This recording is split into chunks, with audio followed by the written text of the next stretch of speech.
equal rights for all women and girls. And the journey has been truly interesting. It has been a learning and unlearning experience for everyone. And so for decades, women and girls have been the ones driving the conversations um, on abuse, on any violence against women and girls. And so we decided that instead of putting women at the forefront, let's bring men to the forefront to be the ones to drive these progressive conversations, because men listen to men, and only men can help us end violence. And so we got hundreds of men to drive these progressive conversations online, and it was truly very impactful. And I would like to share two things I've learned from the entire process. The very first thing is that men are victims of socialization. All men exist in a system that promotes and encourages violence against women. And so a boy that has the right values grows up in a world that encourages and permits violence. He grows up in a world that he isn't being held accountable for his actions. So over time, he conforms to this system and becomes a violent person. And the second most important thing that we've also learned all through the journey is that many men grow up with so many emotional traumas. We have a lot of boys who grew up with a void. There are so many absent fathers. And when I say absent fathers, I don't mean fathers that are not absent. Like, I actually mean fathers that are actually there, but are absent, actually. A lot of boys grew up in homes where their fathers, the only thing they do is to just pay their school fees, and every other thing is a military regime. And many of them grew up with the void, and they also grew up in a society that doesn't allow them to express their emotions. So they carry a lot of pain around, which makes them hurt people. As we all know, the popular saying that goes, hurt people. So they go around hurting people, especially the most vulnerable around them.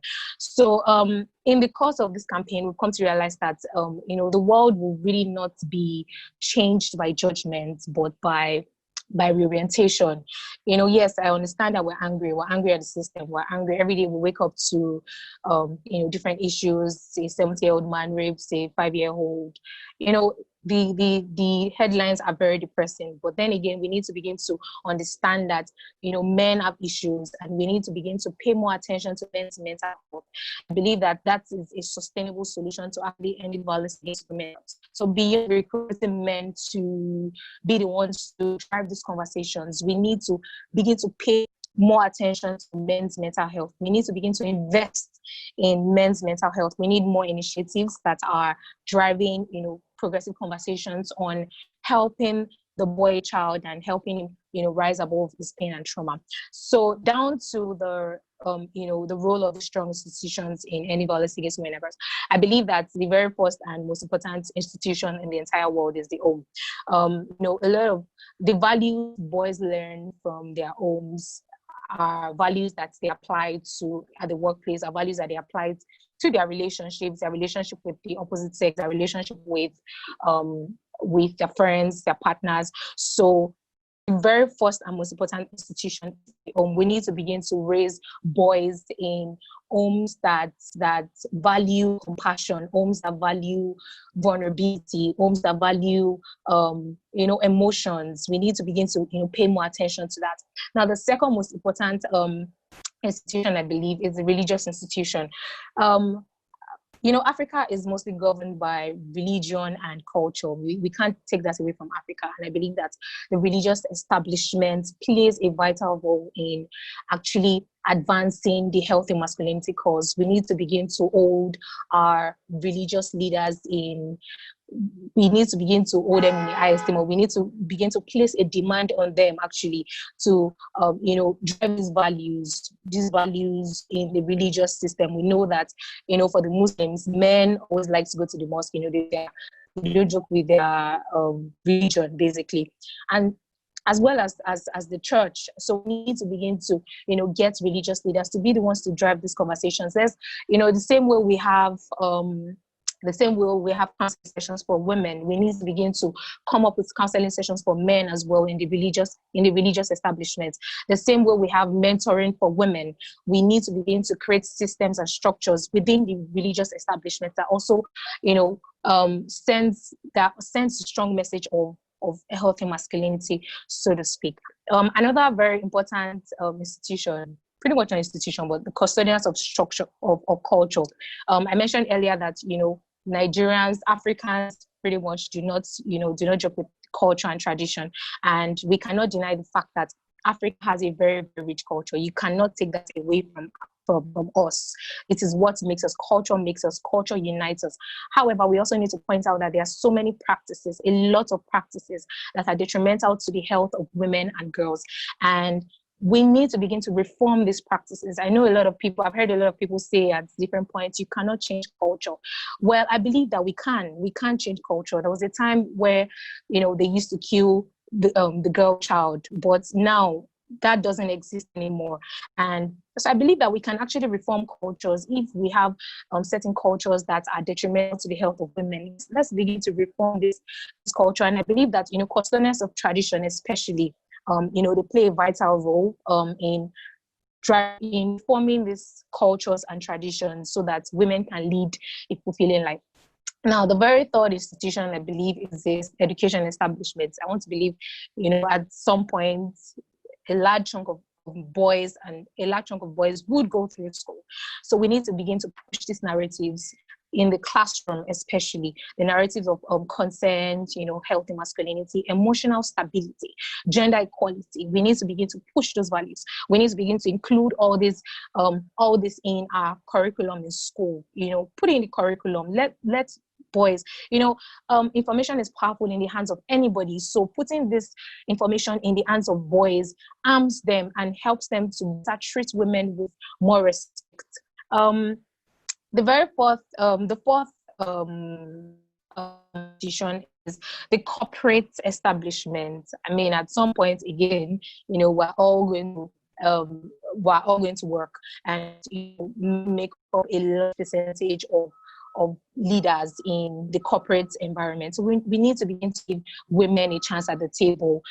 I'm a firm believer in giving the role to the person who has the right attitude and the right skills, basically. So we need to put an end to gender discrimination. And only men can help us do this because men actually occupy a large percentage of corporate leaders, basically. So we need to begin to, give women a chance at the table, let them lead roles, give them a chance to empower, give them a chance to lead, basically. Don't shut them up in the boardroom. Let them speak, give them a chance to lead, pretty much. Now, the second to the last point is the government. We all know that the government is a very powerful sector.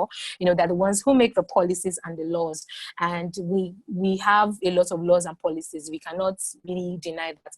But I think that the problem is enforcing these laws. So we need to begin to hold our governments accountable for enforcing laws. A man who rapes out shouldn't be caught, walking on the street freely. He should be held accountable.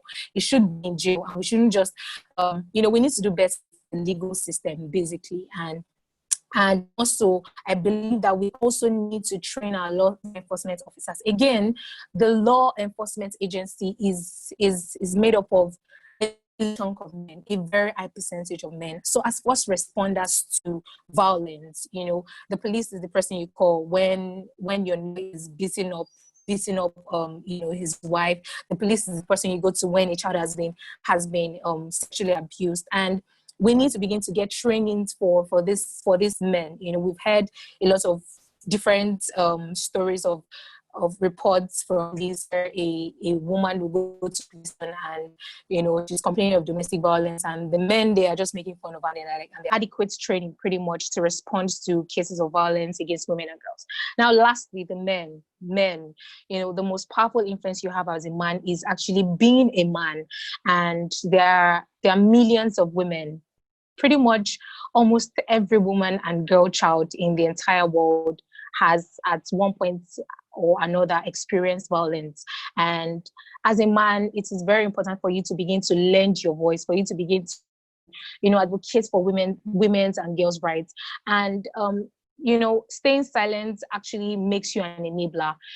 If you stay silent in the face of injustice, it actually makes you an enabler. So we need more begin to, lend their voices to begin to drive these conversations, because men to men only can actually help us, end violence against women and girls. Women and girls have been driving these conversations with kids, and now is almost a year that the men stepped in, and we've actually had this much progress. Imagine how much more progress we would have if we're able to get more men on the train. So we need more. When you stand and fight for women's rights, this women are your sisters. You are fighting for your sisters at the school, at workplace. You're fighting for your daughters to be free from fear and violence, be free from all sort of abuse. You're fighting for your mothers, for your aunties. You're fighting for pretty much every female in your life. So this is not just a feminine thing. The fight for gender equality, the fight for gender equality should be everybody's fight. So I'd like to close by just, appealing to men basically to, come on this train with us to begin to drive these progressive conversations. You might say that you're very conservative, you don't want to say anything online, but, you also have male friends and pretty much still make that impact in your inner circle. And yeah, so I just look forward to more men. I look forward to more men leading this course. For listening. You. Halima, thank you so much for your session. It was very, very enlightening. Thank you so much for taking our time to be here with us today and for giving us this platform to even have a discussion like this. Very important. And I'm sure that every participant here is really grateful that they attended today. So Halima, we'll just straight away be going to you. And we have a few questions for you. One, what do people mean when they say all men in a sentence? Also, why is there a lot of controversy surrounding feminism? Then a third question would be, how can you ensure to keep standards high when you have to make diversity hires? Thank you so much, Faith. Thank you, Elizabeth, for that. That was very educative. What do we mean when we say all men? I assume that you're referring to the women who are always making statements like, all men. Yeah, well, all men my personal interpretation, right? Well, my personal interpretation to that is what that pretty much means is all men are upheld in patriarchy. It doesn't necessarily mean when I stand on a platform to say men need to end violence, I don't mean like all men are violent. I mean like all men have a responsibility to, change the narratives on masculinity, to hold their other friends, their other male counterparts accountable for their toxic actions and words towards women. That's pretty much what that means. Now, there's a lot of controversy around feminism because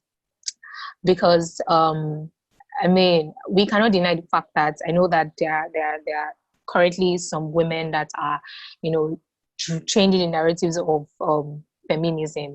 They're already switching the definition and all of that. But however, I strongly believe that, the reason why that is so is because a lot of women are broken. A lot of women have been raped. A lot of women have experienced emotional abuse, physical abuse, psychological abuse. So, so when you don't address a certain type of pain and it's being talked about in public, you would definitely address it from a place of pain, which is why I always advocate for women, get the help that you need. It's not always very easy, but, mental health is now a thing now, and nobody's trying to get help, psychological help anymore. So if you've been hurt or you've been abused, just get the help that you need so that, your children do not pay for it, or so that all the men in your life do not pay for it. And for the men who think that feminism is an attack on men, feminism is not an attack on men. A lot of people think that feminism means, women just wanting to overtake men or dethrone men from their high position and all the other stuff. feminism is pretty much not that, not that, in the past, women were not allowed to vote, women weren't allowed to drive. It wasn't even until recently that they started allowing women to drive in our country. Just recently, women were not allowed to drive. So feminism is much about advocating for women's rights to be free from fear and violence. A lot of women, including myself, we live in constant fear and violence. And I'm sure that the women listening to me can totally relate to that. So feminism is pretty much creating a safe space for women, ensuring that women can lead, ensuring that a woman who has the ability to take on a position can take on the position without discriminating, basically. So that's pretty much what feminism is all about. It's about equality, gender equality, ensuring that women and men have equal rights and access to the same opportunities, and pretty much all of that. Yeah. Thank you, Halima. Also, the question about diversity hires, because you spoke about professions and people hiring more women and stuff. So the question is, how do you ensure to keep standards high with diversity hires? Like if you're saving a space, like you're saving, we're going to hire 10 people, at least 4 of those must be women. Then how do you make sure that you keep your standard in the company high if you're just saving those space for women, whether or not, what if the women don't meet up to the expectations? Like, what do you do in that kind of situation? Like I said earlier in my conversation, for give the role to the person who is skilled enough, who has the right attitude, who is skilled enough. So I don't think that when it comes to hiring someone, it should have to do with the gender. I believe that if a woman if she's qualified for a role, I mean, give the role to her.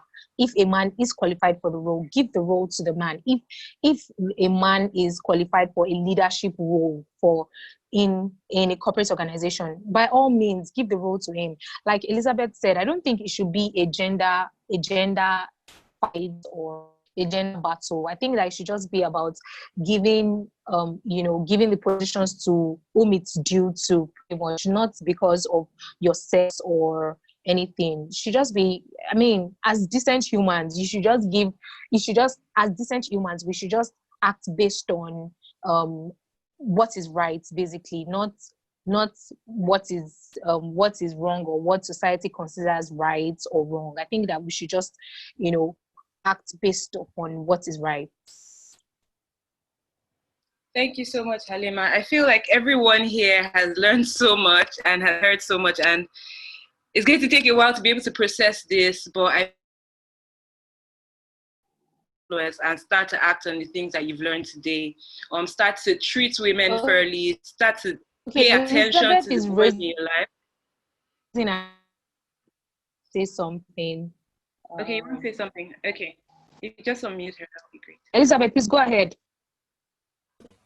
Yes, thanks. So I just wanted to chip in something with regards to diversity. So, the thing with diversity is not about creating spaces for women.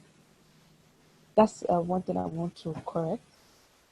It's not that we want to pick a particular place and say, okay, you know what, this place is for women. Yeah, but diversity is saying that groups that might have, probably been marginalized or been left out over a particular point in time, should be given taking platforms and opportunities. And so that's why if you want to probably, if they want to select a pool of people for a particular program or activity or event, and they want to promote diversity, they will tell you that 70% goes to everybody and anybody, yeah? But then they are reserving 30% for people who might come from a marginalized group or a minority group, such like rural communities, rural areas, from maybe sexual orientations that, are not widely accepted, things like that. But it doesn't necessarily mean that if they don't get applications from those people, then those slots would still go to people who qualify for those positions or for those places. It doesn't stop that from happening. But then they just want to ensure that because you want to promote diversity, you want to ensure that these other persons who might not necessarily have access to some of these platforms and opportunities do actually have access to it. And that's why we have things like quotas in the political system to say that a particular percentage in parliament should be reserved for females, And then everybody knows that regardless of whatever it is that you do, this percentage, goes to females, right? But then we've seen cases whereby sometimes in some states, it's even the men that take up the places because they say that they claim or say that women are not available to take up some of those spaces. So diversity is not it's not like you creating one spot for only just one particular group of people, But then as Halima said, ensuring that those spaces are there for people who have what it takes to occupy it. Thank you so much, Elizabeth, for that add-on. It really brought some clarity into the question. Thank you very much.